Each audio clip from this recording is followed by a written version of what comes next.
ঘোষণা হয়ে গেল আইপিএল 2026-এর পুরো সময়সূচি। অন্যদিকে ক্যান্সেল করা হলো আইপিএল 2026-এর ওপেনিং, যে গ্র্যান্ড ওপেনিং সেরিমনি হয় সেই গ্র্যান্ড ওপেনিং সেরিমনি। কিন্তু কেন? পাশাপাশি জস হ্যাজেলউডকে নিয়ে রয়েছে ভালো খবর। তো এই সব কিছু নিয়ে এই ভিডিওতে আলোচনা করব। ভিডিওটা ইন্টারেস্টিং হবে, অবশ্যই তোমরা শেষ পর্যন্ত দেখবে।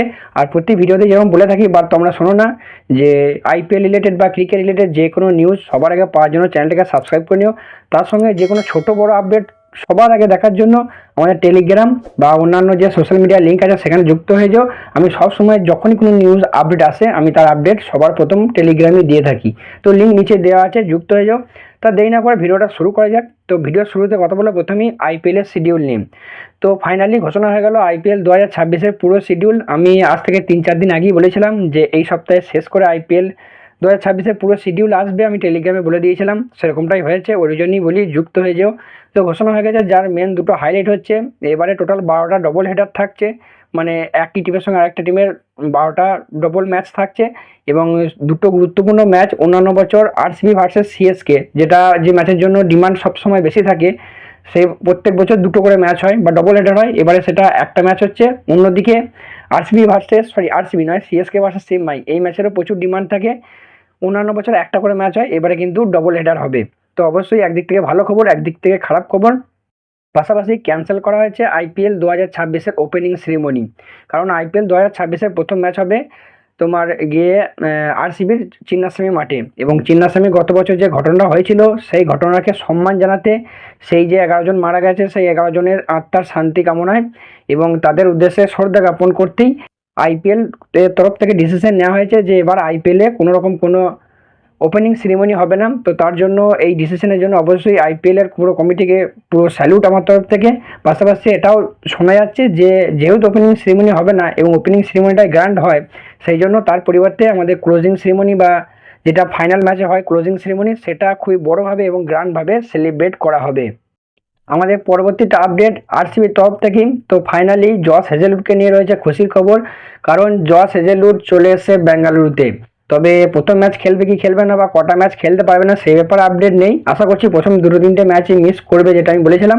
বাট ওভারঅল সবথেকে খুশির খবর যেটা, ফাইনালি হ্যাজেলউড কিন্তু আরসিবি ক্যাম্পে যুক্ত হয়ে গেছে আজকেই। তো অবশ্যই আরসিবি ফ্যানদের জন্য খুশির খবর, একটু হলেও তারা মানে ঠিকঠাকভাবে নিঃশ্বাস নিতে পারবে আর কি। তো যাই হোক, নেক্সট আমাদের আপডেট হচ্ছে হায়দ্রাবাদের তরফ থেকে। ঠিক যেমন হ্যাজেলউডের আপডেট সেরকমই রয়েছে হায়দ্রাবাদের ক্যাপ্টেন প্যাট কামিন্সকে নিয়ে। তো প্যাট কামিন্সও চলে এসছে তোমার হায়দ্রাবাদ ক্যাম্পে, যেটা আমি আগের ভিডিওতে বলে দিয়েছিলাম যে খুব শীঘ্রই প্যাট কামিন্স কিন্তু আসছে। তো সেও চলে এসেছে, এটা তো খুশির খবর বটে। তবে পাশাপাশি খারাপ খবর এটাই যে তোমার প্যাট কামিন্সের যে চোট রয়েছে সেই চোটটা সারতে বেশ কিছু সময় লাগবে। ওই তোমার শোনা যাচ্ছে যে মোটামুটি প্রথম ফেজ আইপিএলের, অর্থাৎ প্রায় 6 থেকে 7টা বা 8টা ম্যাচ কিন্তু মিস করতে পারে তোমার প্যাট কামিন্স। তো এটা অবশ্যই হায়দ্রাবাদের জন্য খুবই চিন্তার বিষয়, কারণ 7টা ম্যাচ থাকবে না প্যাট কামিন্সের মতো একজন প্লেয়ার, তাদের মেন ক্যাপ্টেন। তো দেখা যাক তার পরিবর্তে কে খেলে, সেটাও একটা দেখার বিষয় থাকবে। এবং এবার কথা বলো আজ আমাদের পরবর্তী আপডেট নিয়ে, সেটা হচ্ছে চেন্নাই সুপার কিংসের তরফ থেকে। তো চেন্নাই সুপার কিংসে বেশ কয়েকজন ওপেনার রয়েছে তোমরা জানো, এবং সেখানেই সবসময় একটা প্রশ্ন থেকেই যায় যে তাহলে কে ওপেন করবে এবার আইপিএলে।